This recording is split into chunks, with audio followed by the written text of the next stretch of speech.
What's going on, everybody? Welcome back to another episode of Rear Naked Locks. I'm Chato, that's Henry. We're going to give you guys a quick breakdown for this Saturday's UFC 323, Merab versus Yan 2 in Las Vegas, Nevada. This card is stacked from head to toe. Like, how you feeling about the card overall, Henry? Should be a banger. Potentially the last pay per view we have for a long time. I think both contenders are deserving. Do I think they win? That remains to be seen. But it should be exciting fights. I think this card is stacked from start to finish. Yeah, I mean, like especially like the first fight of the card, probably one of the best like first fights of any pay per view that I can recall. Both fighters coming off nasty win streaks. There's a lot of sleeper fights here. Me and Henry are gonna do our best to break it down for you guys. I'm telling you guys, we got some parlays for you guys. Nothing but hitters this week. Yeah, 100%, 100%. Hopefully everything goes smoothly. We're trying something new today. So I'm out here producing, But that first fight, we got Naimov taking on Myron Santos. Honestly, I think this fight could be a banger. Naimov is nonstop pressure. But Santos, I think he's a sleeper, man. The Ultimate Fighter winner. Got very good striking, good takedown defense. I think if he could withstand the pressure from Naimov, I think he'd pick him apart. I wouldn't be surprised if he knocks him out, honestly. Give me Myron Santos via TKO round 3. Yeah, I'm gonna go with Henry on this one. Like I've been talking about Santos since his stint in the tough house. Dude is nasty. Dude is big for the weight class. In my opinion, I think Santos' biggest obstacle is going to be making weight. He's extremely big for the weight class. But like Henry broke it down pretty good. Naimov has that stick drift. He's on go, but like I feel like that's going to be his downfall. Santos, way bigger than him, way stronger than him. I feel like I can see Muhammad just running into a knee or like a nasty uppercut. I got Santos inside the distance by KO. I don't think this fight goes to the ground. If it does, it's because Muhammad's shooting for his life. 100%. I mean, we'll see how it goes. We'll see how it goes. All right, next up we got Malik versus Trocoli. This is a gimme fight. I mean, this is the fight that has like the craziest odds. Mazur is an extreme favorite on this card for it's like for a reason. It's pretty obvious what the UFC's trying to do with this fight. They're trying to get Trocoli out of here. 2-fight losing streak about to be 3. I got Mansur by KO round 1. Yeah, I mean, there's a rumor that Malik bets on fights. Like he bets the over. I cannot confirm or deny that, but it's sketchy, man. Every time there's like the over and it's juiced up and it's a Mansoor fight, he takes his time. Uh, if there's Okay, no round 2 then. fixing, yeah, if there's no fixing, he kills Trocoli in 1. This guy's a fraud, another Brazilian fraud. The only reason why he's here is because Mackenzie's Dern.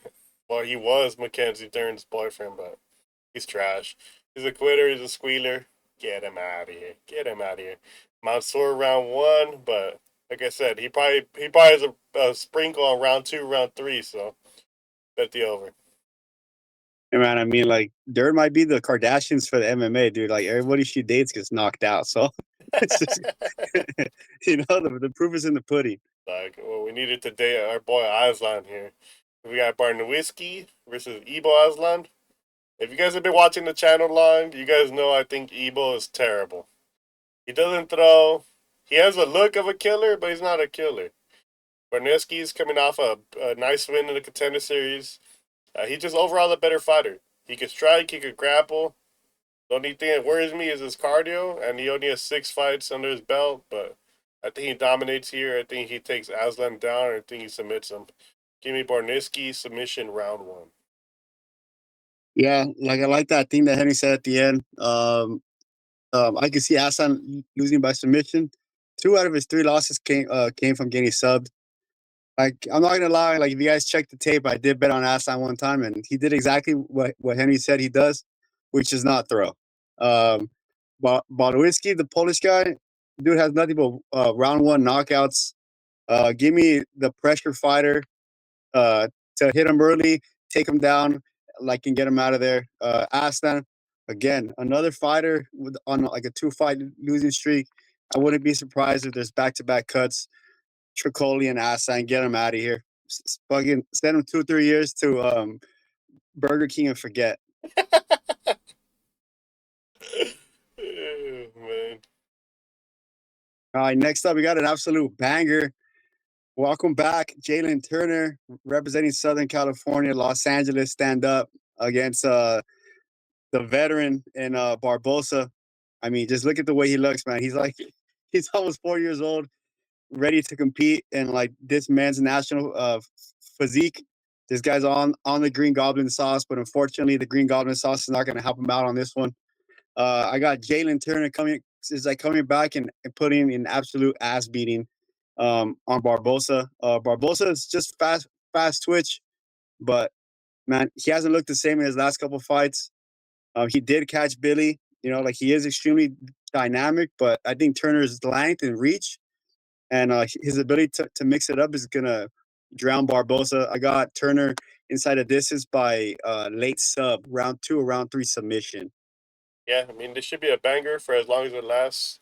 I do think, I just want to say, I do think Barboza beat Drakkar in his last fight.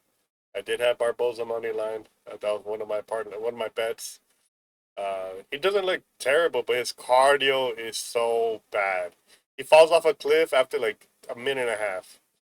But the cardio's not going to become a factor here. Jalen Turner comes out like a train every single fight. He's kill or be killed round 1. He kills Barboza in 1. I think he's club and sub, drops him into a dart choke. Give me Jalen Turner round 1. Sadly. Changing the guard. But next up, we got Vetorri, a.k.a. Blockhead, versus Bruno the Hulk Ferreira. This is a tough fight, man, because on paper, Vetorri should be able to outdog Ferreira all day here. But Vettori's striking is mid. His striking defense is trash. His takedowns are terrible now. So I mean, you're banking on Vettori just surviving, withstanding all the punches. I'm just not sure if he'll be able to do that. I mean, surprisingly, he's a younger fighter here, but he has more miles on him for sure. I'm gonna take the Hulk. I don't think he knocks out Vettori, but I think he knocks him down a few times. Give me Bruno Ferreira by decision. Yeah, I mean, dude, I was like leaning towards Vettori, but I think for some reason I thought his record was a lot better than it says. But my boy is he's 2-5 in his last 7. He's on a 3-fight losing streak, all by decisions. Man, the only reason why I'm gonna go with Ferreira is just that Vettori, man, I don't know if he owes like if he owes child support or like he's trying to just fight out his contract, but I think he just shows up for a check. This guy he's just there, stands chin open. It's like watching Sock and Rock and Robots, bro. Like this guy he throws, he just eats punches for dinner. There's a high chance that Ferreira can knock him out, but I just don't see it, man. Give me Ferreira by decision just because Vettori has yet to be killed. Yeah, I mean, it's tough, bro, but eventually your chin's cracked. We saw Max Holloway get knocked out. We saw a lot of fighters get knocked down, you can't be on top forever, and I don't know. So, like you said, something's definitely off with them. All right, I'm telling you, this fight right here, sleeper fight. I don't think it's getting like enough attention. We got Sadykhiv, the around the world veteran. I think he's been in like 1 or 2 parlays and cashed every single time. This is Faris Ziam from France. 2 fighters on a nasty win streak. 2 strikers. Emphasis on the striking, and this is exactly why I think Ziam's gonna win. And like I didn't put Sadykhiv in this parlay, like in my parlay, because of this exact reason that Ziam has nasty striking and Sadykhiv is there to get hit. I was watching his last couple fights. You didn't tell me that Malta didn't have that guy dead to rights multiple times. If he gets hit like that by Ziam, Sadykhiv is going to sleep. It's like don't fool yourself and think that Sadykhiv is going to shoot for a takedown or like mix it up. That win that win he has over Terrence by sub, Terrence took him down and then Sadykhiv hit him with the reversal. This is going to be a stand-up fight. I got the French guy by KO. Sadykhiv is my boy. Like he came like he came through for this channel multiple times, but his defense is horrible. So like I'm going for the offensive Frenchman to get it done here. Yeah, seems like me and Chato are on the same wavelength. I completely agree. I just think Sadykhiv is there to get hit. His striking has improved a lot, but Ziam is as elite as it gets with the striking. I do think Sadykhiv is tough, so he might hang in there and survive to the decision. But I think Ziam is just gonna land the bigger shots, land the cleaner strikes, and maybe knock him down. But Ziam has improved a lot, man. He's one of the better prospects at 155. I'm excited to see if he can win this fight. Who they pair him up against next. But Sadykhiv, I think he's just got to punch his chance here. So give me Ziam by decision. Like that. Hey, but like Ziam probably has the best value of the card. Like you guys are feeling it. Last time I saw the odds minus 145. I mean, that's a steal. That's Yeah, a steal. 100%. You gotta sometimes you gotta just pick the better fighter. That's all it is. But we got Basie Barber versus Karina Killer Silva. I think Barber is another person who has insane value. I get it. She had a medical emergency, kept her out of the last fight, but assuming she's 100% or even close to that, her wrestling should be more than enough to just maul Silva. People forget how violent Barber is. She's ruthless. She's ruthless in the clinch. She throws nasty ground and pound, nasty clinch elbows. I think she can hang in the feet, and I think she wins by decision. Yeah. I'm gonna go with my girl Jimmy Neutron, aka Barber. Like I've been high on her since it's like since it's like since she cost us money against Montefiore. Like I've been preaching she's the next generation, but stuff outside the octagon has sidelined her. But I was watching tape on Silva. Like she like some fights she throws over 70 significant strikes, but like most of her fights are like 40, 50s, maybe 60s. But I think Barber is going to be able to mix it up on her. The striking goes to Barber, the power goes to Barber, and this might be a hot take, but like I think Barber's ground and pound is like Armin's nasty ground, like nasty strikes, always going for the kill, position over submission. I expect Barber to remind this division that she's still a contender. So I got Barber inside the distance by ground and pound KO. I mean, hopefully, man. Macy Barber is one of the better fighters in the division. We needed to rack up these wins and get on top. But next up, we got mine and Chato's favorite underdog of the card. This dude's a killer. We've bet on him before. It's time for Mr. T-Rex, Terrence McKinney. He knocked out Matt Favola. He submitted Ziam. What more do you want, man? I get it. Chris Duncan's a monster, but Chris Duncan is not fighting Mateusz Rebecki. He's fighting Terrence McKinney. Terrence McKinney is a round one killer, and we've seen Duncan finish in round one. I expect Terrence to lie to the media, say he's not going to go for takedowns again, and then shoot immediately. Give me Terrence by sub round one. Man, I'm telling you, man, when we talk about Bar County bangers, we're talking specifically about people like McKinney. This guy hasn't gotten to a decision one time in his career. He's killed, be killed. He goes in there, chin in the air, throwing bombs all day, every day. He's going for the sub. He's going for the KO. Duncan, absolute dog as well. Two dogs going at it. There's only one difference though. Duncan, bro, you cannot survive off your chin like that. How many times are you gonna escape death and then like expect to like continue to win like that? If you run into somebody with the grappling of McKinney, the power of McKinney, I think this is where Duncan's hype finally goes away. It's like there's just no way that Duncan's gonna do it again and again and again and again, where he almost gets finished, comes back for a victory. Ain't no way. I got Terrence McKinney by brutal knockout round one. I think he makes it look easy. Yeah, I just want to add one more thing. Terrence McKinney is going to be the way faster fighter here, and I think the speed is going to be the difference here. Give us T-Rex all day. T-Rex all day. Was it plus 145? Plus 145. Each easy money. Right. We got another absolute banger, sleeper right here. Shout out to Rhino if you're watching this. Rhino's favorite fighter, Emmanuel Torres. Emmanuel Torres is just a little story time. It was like me and my dad were at the Sphere. I was gonna put money on Bahamondes. The rhinoceros called me up. He's like, cash your bet out, copy my bet. He had Torres money line. Torres got knocked out round one. So, but in this case, I'm telling you, man, the guy he's facing, Dawson, everybody knows what he's gonna do. He's not gonna strike. He's gonna go for the takedown. He's gonna try to wear this dude out, and I think that's gonna be his downfall. If he does it, everyone like he's gonna get the takedown, but can he hold him down? And like, can he control him? Those are the questions that everyone has. But my question is, how's Dawson's chin?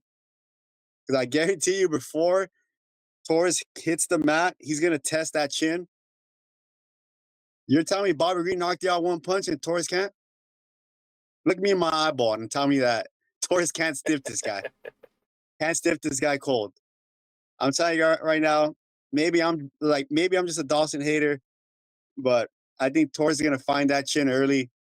He's like, I'm just not a fan of Dawson. He's a nasty grappler, but when somebody has that weak of a chin, that weak of an offense, but from the feet, you got to go with the more explosive fighter. I got Torres round one knockout, and stay tuned on Twitter because I got an absolute dynamite parlay lined up to drop right before the pay per view starts. So like and subscribe. Yeah, Torres was one of the other fighters we discussed for Bark Alley. I'm a fan of Torres. I mean, losing to Bahamondes, big whoop, man. This guy's one of the most elite Muay Thai strikers in the game. I think Bahamondes just got him before he got going. Torres is a round one merchant, and we've seen the judges kind of go away from the way they're scoring, like ground control. If this fight plays out on the feet for a decent period of time, Grant Dawson's going to sleep. With that said, give me Manuel Torres plus 185. I think there's value all day. Like I say, he's a round one merchant. But if fight doesn't go distance here, if fight doesn't go distance in the McKinney fight, go to sleep. I'm sorry, I'm gonna throw a little tidbit in here. Both of Dawson's losses have came from round one knockout. The most recent one he got knocked out by Green in 33 seconds. The one before that, 35 seconds. You know what? Like you know what prop is screaming in my face right now? The under 0.5 round one Torres KO. This guy, I'm telling you, if he loses bad and he loses quick. Give me Torres. I'm telling you, give me Torres. Like that. Let's go. All right, man. We got Jan Blachowicz versus Bogdan Guskov. This is a fight where I might look foolish. I mean, we've been picking a lot of underdogs, and I'm continuing that here. I just want to say I'm a big fan of Blachowicz. When he dropped that Broly line, I literally started seizing out. But dude, he's 42, coming off a long layoff. It seems like his cardio is abandoning him more than anything.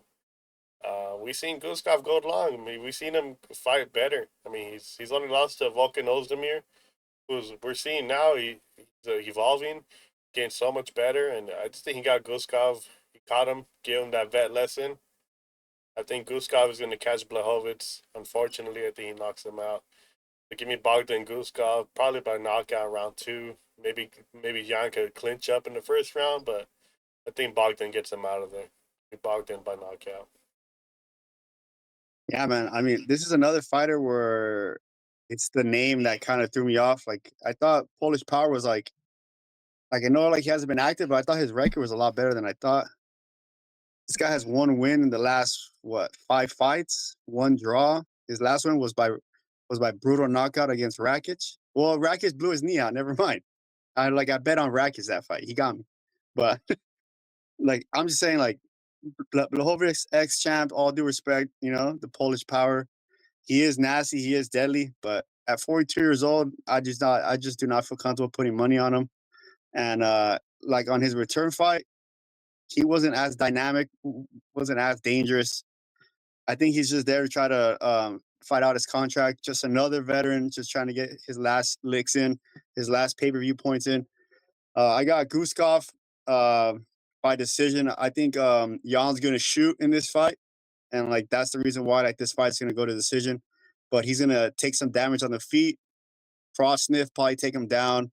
But he's not gonna do any damage on the floor. It's gonna go to decision. I got 29-28, Guskov, and like I think the Polish power is gonna try to cross sniff in this fight. Watch, I just feel it. Yeah, this fight was like a year ago, 2 years ago. I'd be on the Blachowicz side, but 42, man. Like, I don't remember who the oldest fighter to get a win is. Maybe Dan Henderson, but these new guys at 205, they're fast, they're killers. You know, they all have good striking, so it's a tough call. Tough call. Yeah, I think it's probably Dan Henderson or Orlovsky. Oh yeah, probably. Sheesh, we got another banger. And I'm telling you, this card is low-key sleeper, man. If you guys like are actual fans, you guys are excited for some of these fights. But this fight particularly came out of left field. I don't think anybody expected this matchup. Henry Cejudo said it like this is his last fight again, double retirement. But he is one of the goats of the sport. He's going against a young kidder and Hayden Talbott. I'm not gonna lie, I faded Talbott in his last fight, and he styled on him.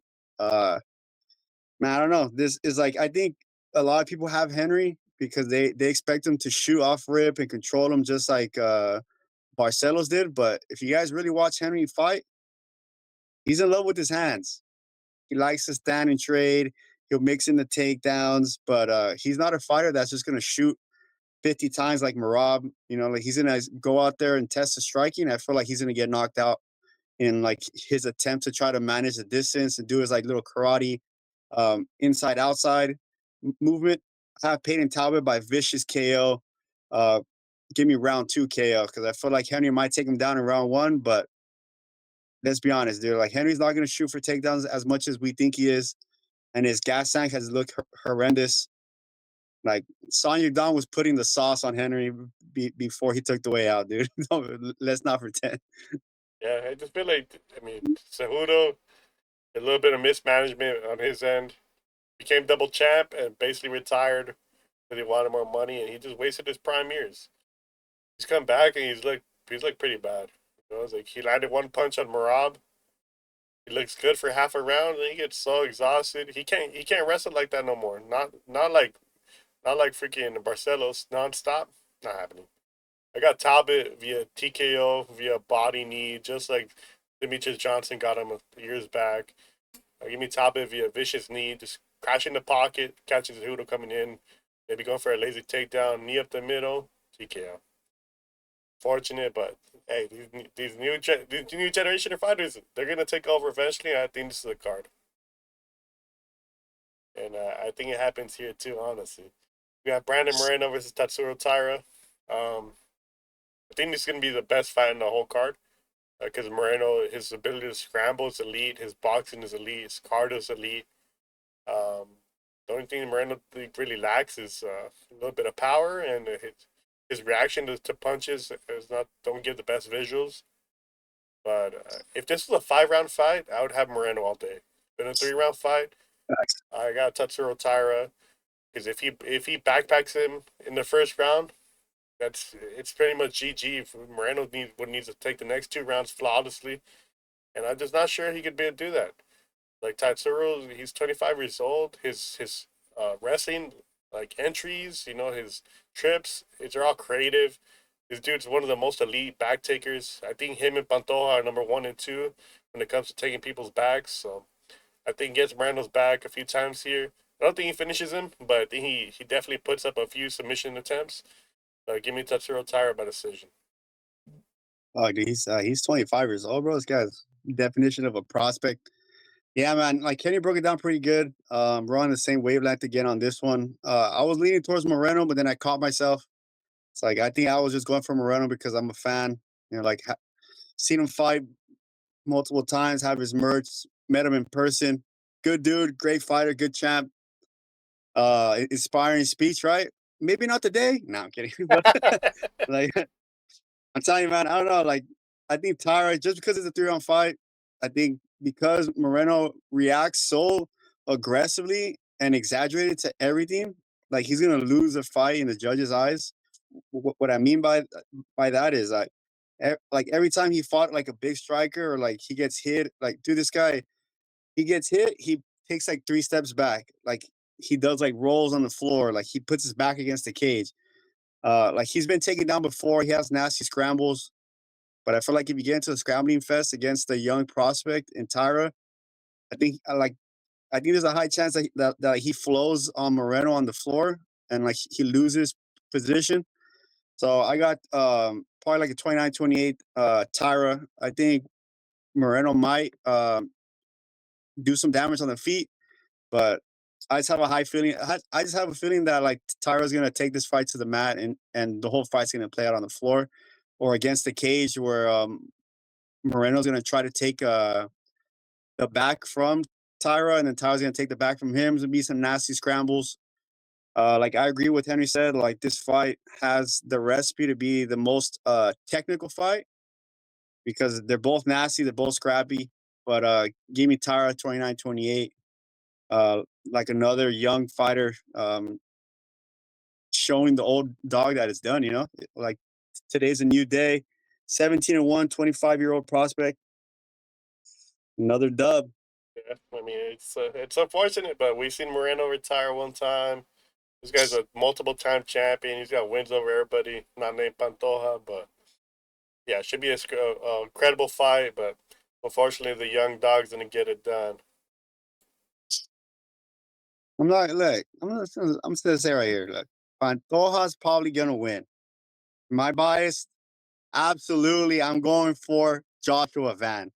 Joshua Van is gonna put the fucking sauce on Pantoja. I'm telling you right now, Van's gonna knock this dude out. No, in all seriousness, the money play is Pantoja by rear naked choke. He said it himself. I did my research. That's his favorite. Like that's his favorite sub. I think I read somewhere that rear naked choke is like plus 350 or something like that. Bro, you might as well just sprinkle it. You might as well just sprinkle it. We all know Pantoja's gonna go and shoot for the double leg, but this is exactly like Islam versus JDM. The way we broke it down is that we knew Islam was gonna win, but we're going for we went for JDM. I'm hoping Van has been training those takedowns and just gonna hit Pantoja with that, you know, with everything. Man, but I don't know. Like, I don't feel confident putting money on Van because Pantoja is my kryptonite. I bet on him. I bet against on him. Like, I bet against him like 4 times, and he's submitted every single one of the fighters that I thought were gonna beat him. So I'm not gonna fall for that trick again. But I'm telling you, my heart is with Van. But my money's gonna have to go with Pantoja. Give me Pantoja sub. But I'm gonna be tweeting Van. I'm gonna be tweeting Van live reaction Van. Yeah, I thought I was gonna have money on this fight. Uh, my heart says Pantoja, my brain says Pantoja, but I'm gonna ignore both. Give me Joshua Van via TKO, man. The logic, if you thought Kai Kara France had any chance to beat Pantoja, Joshua Van is like a faster, younger, more defensively sound version of Kai Kara France. Um, I think he's there. He's gonna dog it out. If he doesn't get finished in 1 or 2, that's where it gets interesting, man. That's where it gets interesting. I like Van's ability to rip the body. I like his striking. But one thing I will say that people are disregarding, Alexandre Pantoja has power in his hands. He's dropped multiple people before. People sleep on his striking just because his jiu-jitsu is so elite. Um, but he might just catch Van on the feet, knock him down, and then take the back, or maybe just take care of him in general. But I'm gonna take the risk here. Like I said, I don't have any money in this fight. I bet on Pantoja recently. We bet on Van twice. Like since the start of the channel, these guys have come through for us. So putting a bet in this fight, I don't know. I don't know. But pick wise, give me Joshua Van via TKO round 4. I'm telling you, if this is like an Usyk Pantoja, I'm telling you, Van does not shoot for the takedown. He knocks out Pantoja, bro. He's gonna finish. what Usyk should have done. I feel it. Yeah, we'll see. We'll see. And the main event, we got Merab Dvalishvili versus Petr Yan. I just want to say the last three fights on this card, they all have potential to be fight of the night. This should be an exciting fight. I just don't think Yan has enough in the tank to, keep the Dvalishvili off him. I did pick Corey Sandhagen to beat the Merab.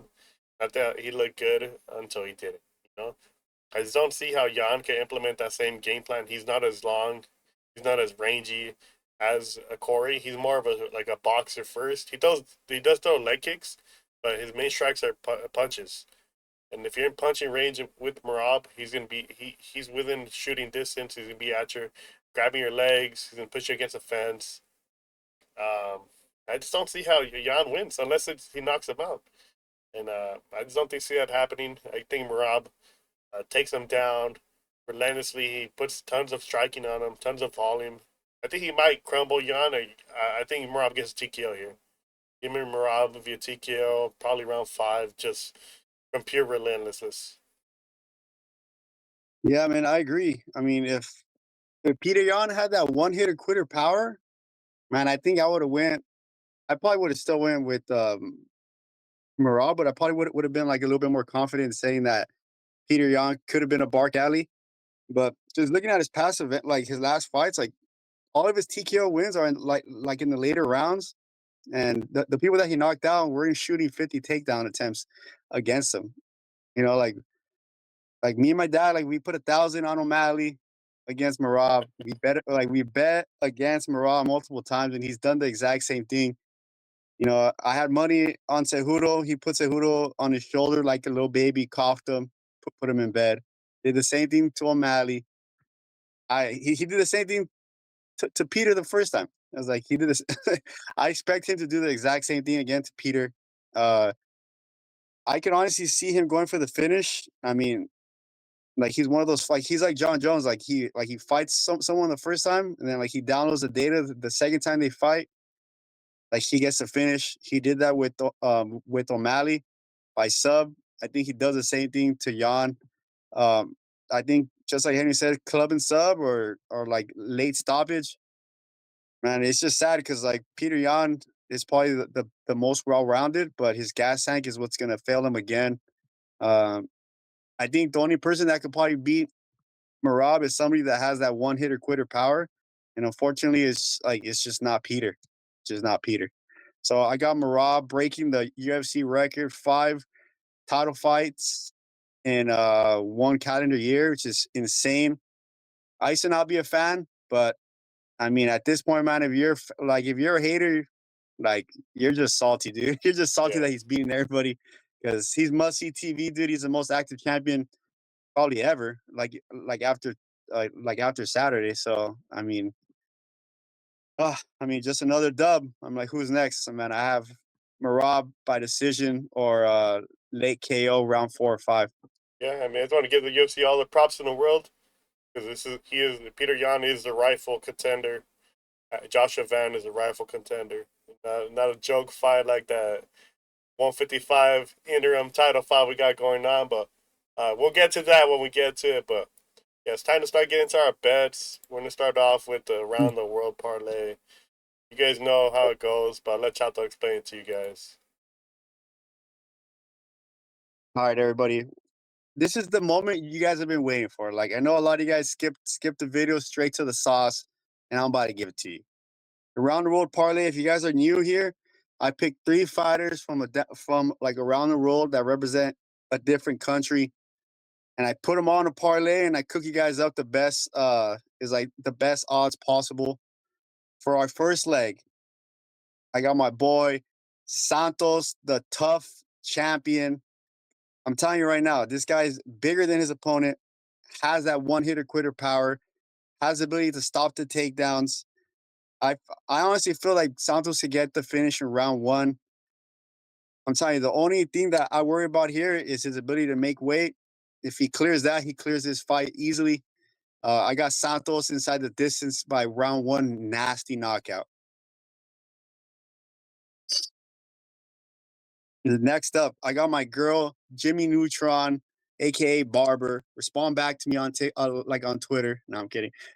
She's going against Silva. I'm telling you, Silva and Barber are they have the same attributes on like if you look at her stats, they're the same. They mix it up, they throw power, but if you guys look at the details, it's like Barber is a more dangerous ground and pounder, more power on the feet. If you guys are using like outside stuff to like convince you that Silva's gonna win, that's not how that's not how the MMA works, right? Because then if that's how it works, John Jones will lose every single fight. Things change when the octagon cage closes, and Barber is nasty, always going for the finish. Give me the same way Armin beat Hooker. I expect Barber to beat Silva. Give me Barber by submission or by knockout inside 2 rounds. Easy money, good value on Barber. Lock that one in early. And last but not least, the 5 title defenses, like the 5 title challenger. I mean, what am I trying to say? The five title matches in one calendar year. Merab Dvalishvili.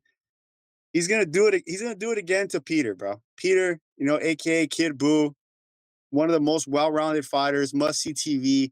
Nasty striking. He has some ability to stop the takedown, but I mean, when you're going against the machine, you could throw the kitchen sink at him and he's not gonna go down.